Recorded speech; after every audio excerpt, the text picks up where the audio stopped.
Come back to my channel पढ़ लो। तो चलिए आज क्वाड्रेटिक इक्वेशन की बात कर लेते हैं। अब यहाँ पे क्वाड्रेटिक इक्वेशन के क्वेश्चंस आने वाले हैं। डेफिनेट इंटीग्रेशन के क्वेश्चंस हमने कंप्लीट किए हैं। चैनल पे नए हो तो जाओ, प्लेलिस्ट बनी हुई है, वहां पे सब आपके ईयर बाय ईयर आपको क्वेश्चंस पी वैल्यूज मिलेंगे और हर वीडियो में कॉन्सेप्ट जरूर होता है। तो चलिए आज क्वाड्रेटिक इक्वेशन की बात कर लेते हैं, क्योंकि अब हम क्वाड्रेटिक इक्वेशंस के क्वेश्चन सॉल्व करेंगे। 2 अप्रैल शिफ्ट 1 में पूछा हुआ सवाल, JEE main 2025, the based on the most important concept Newton's formula. Newton's formula का कॉन्सेप्ट पढ़ के ही जाना। मैं एक वीडियो अलग से न्यूटन्स फॉर्मूला की बना दूंगा, आप वहां पे देखना और न्यूटन्स फॉर्मूले का कॉन्सेप्ट क्लियर करके जाना, क्योंकि इससे रिलेटेड क्वेश्चन डेफिनेटली देखो पूछता है। 2026 में भी प्रोबेबिलिटी बहुत हाई है। ठीक है, तो चलिए समझते हैं इस क्वेश्चन को।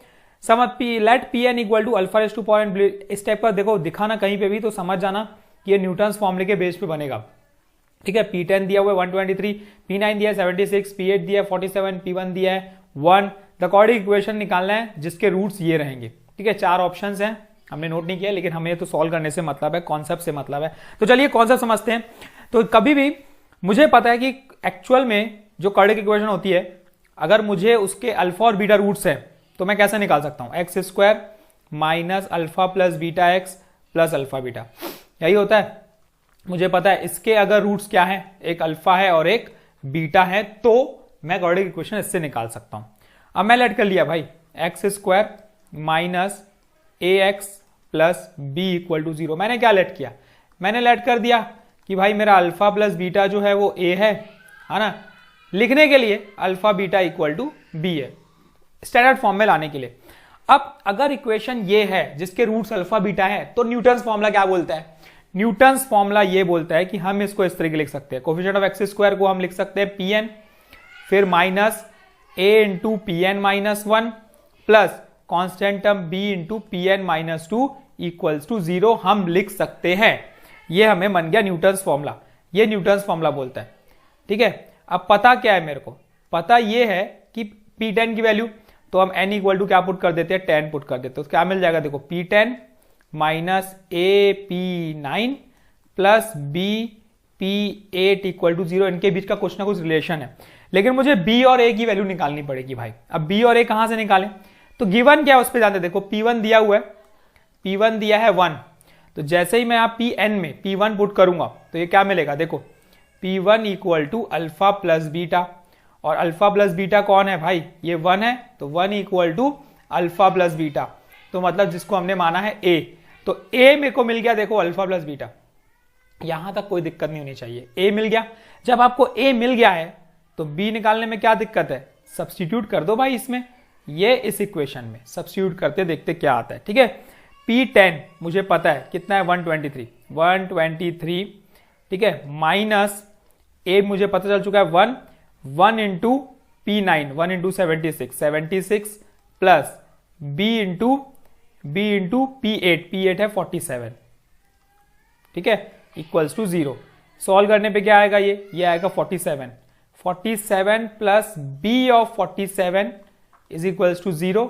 तो यहां से आ गई 47b is equals to minus of 47, और b की वैल्यू इजिली मिल चुकी है, देखो -1। अब इसमें मेरे ख्याल से कोई दिक्कत नहीं होनी चाहिए और समझ में भी आ चुका होगा कि a और b कैसे निकालते हैं।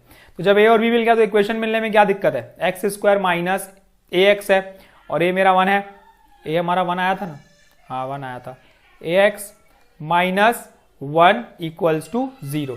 ये बन गई इक्वेशन। अब एक छोटा सा कॉन्सेप्ट देखो, ये इससे मुझे उसकी इक्वेशन निकालनी है जिसके रूट्स है 1 by alpha and 1 by beta. तो एक छोटा सा कॉन्सेप्ट बता देता हूं, अगर ax square plus b x plus c equal to 0, अगर इसके रूट्स अल्फा बीटा हैं, ठीक है, तो अगर इक्वेशन मुझे वो चाहिए जिसके रूट्स 1 बाय अल्फा और 1 बाय बीटा है, तो रिवर्स हो जाती है इक्वेशन। मतलब ये बन जाएगा कुछ इस तरीके से, c x square plus b x plus a equal to 0। सिर्फ मैंने क्या किया, देखो रिवर्स कर दिया।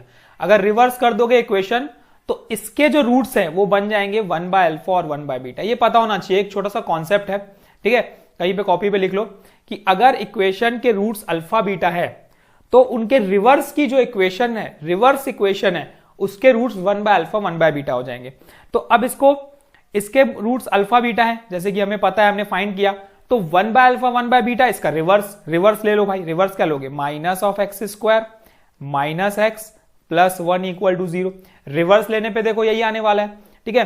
तो इसके रूट्स जो होंगे वो कौन से होंगे, 1 by alpha and 1 by beta. देखो कुछ सॉल्व करने की जरूरत भी नहीं है आपको, अलग अलग से निकालने की भी जरूरत नहीं है। अल्फा बीटा इसकी values I, 1 by alpha 1 by beta, कुछ निकालने की जरूरत नहीं है। डायरेक्ट देखो पता है हमें इसके रूट्स ये है, तो रिवर्स कर दो तो इसके इक्वेशन आ गए।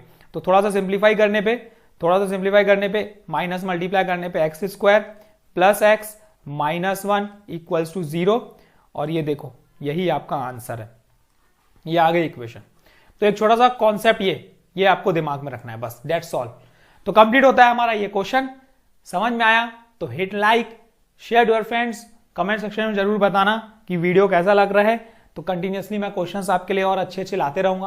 तो thank you, all the best, keep practising. कल फिर मिलेंगे एक नए मजेदार क्वेश्चन के साथ, क्वाड्रेटिक इक्वेशन के, क्योंकि अब हम क्वाड्रेटिक इक्वेशन की सीरीज चलाएंगे। तो thank you and all the best.